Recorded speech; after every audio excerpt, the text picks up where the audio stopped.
Today, we are diving into one of the most powerful and, honestly, one of the most counterintuitive ideas in all of economics, David Ricardo's theory of international trade. But let me just kick things off with a question for you.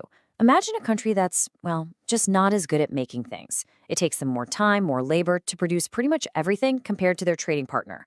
So, can that country possibly benefit from trade? I mean, your gut instinct might be no way, but the answer is surprisingly a huge yes. And that's the puzzle we're going to solve together today. So, to really get to the bottom of this, we're going to go back to the classic example that the economist David Ricardo used himself. We're talking about the wine and cloth trade between England and Portugal. It just perfectly sets the stage for the problem he was trying to figure out. Okay, so take a look at these numbers. At first glance, it seems pretty clear-cut, right? To make 1 unit of wine, it takes England 120 hours, but Portugal only needs 80.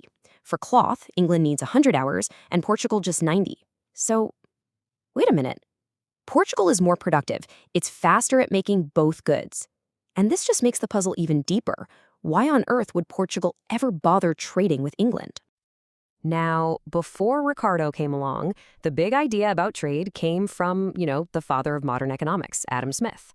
And he looked at a situation like this and had a very straightforward answer, all based on a concept he called absolute advantage. Absolute advantage is really simple. It just means being the best, the fastest, the most productive. And based on this idea, since Portugal can make both wine and cloth using less labor, it has an absolute advantage in, well, everything. So the logical conclusion here would be that Portugal should just make everything itself.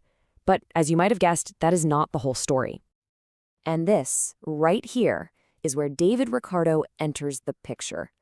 In his 1817 book, he introduced a much more subtle and, frankly, revolutionary way of looking at things. He saw the exact same numbers, but came to a completely different conclusion. Ricardo's genius is all wrapped up in this one idea. It's not about absolute advantage. The key phrase, the real game changer, is comparative cost advantage. This single shift in perspective changed everything we thought we knew about trade. So let's really break that down. Absolute advantage just asks, who's the most productive? But comparative advantage asks a much smarter question. Who is the most efficient? And that's all about something called opportunity cost. What do you have to give up in order to produce something else? The country that gives up the least, well, that's the one with the comparative advantage. Okay, talk is cheap. Let's prove it. We're going to use those same numbers for England and Portugal and actually walk through Ricardo's logic step by step to see how this incredible idea really works in practice. We already know Portugal is better at making both products, but the really important question is, how much better? We can figure this out with some super simple math, just by comparing their labor costs for both the wine and the cloth. All right, let's start with wine. Portugal needs 80 hours. England needs 120. So if we divide Portugal's 80 hours by England's 120, we get about 0.66. Now, what does that number actually mean? It means producing wine in Portugal takes only 66% of the labor it does in England. That's a pretty big leg up. Now, let's do the same thing for cloth. Portugal takes 90 hours, England takes 100. Divide 90 by 100, and you get 0.90. So for cloth, Portugal is still better, but it only takes them 90% of the labor it does in England. It's an advantage for sure, but a much smaller one. And boom, this right here is the aha moment. We have our two numbers, 0.66 for wine and 0.90 for cloth. Since 0.66 is the smaller number, it tells us that Portugal's cost advantage is greatest in wine. This is their comparative advantage. And here is the beautiful flip side of that coin. Because Portugal should focus on its biggest advantage, wine, it means that by default, England's smallest disadvantage is in cloth.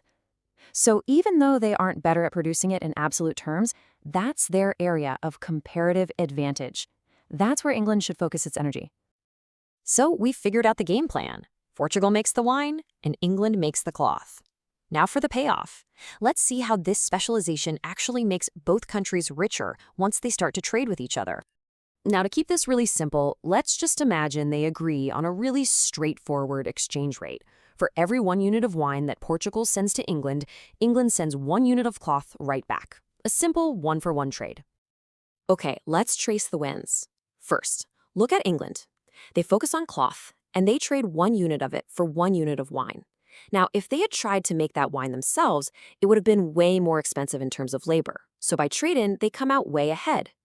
Now let's look at Portugal. They make the wine and trade 1 unit for 1 unit of cloth.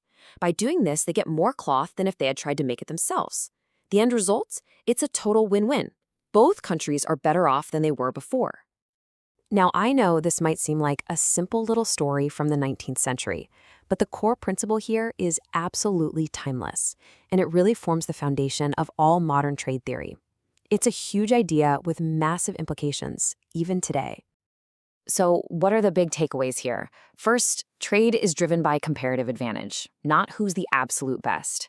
Second, when everyone specializes in what they do most efficiently, we literally increase the total amount of stuff in the world.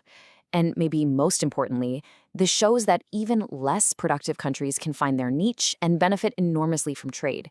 It all comes back to efficiency and opportunity cost. Of course, Ricardo's model is a perfect, clean, simple model. And, the real world is not so clean. It's filled with shipping costs and tariffs and constantly changing technology and all kinds of complicated politics. So the final question I want to leave you with is this. How do all of those real-world factors build upon or maybe even challenge this fundamental economic principle? It's definitely something to think about. Thanks for tuning in.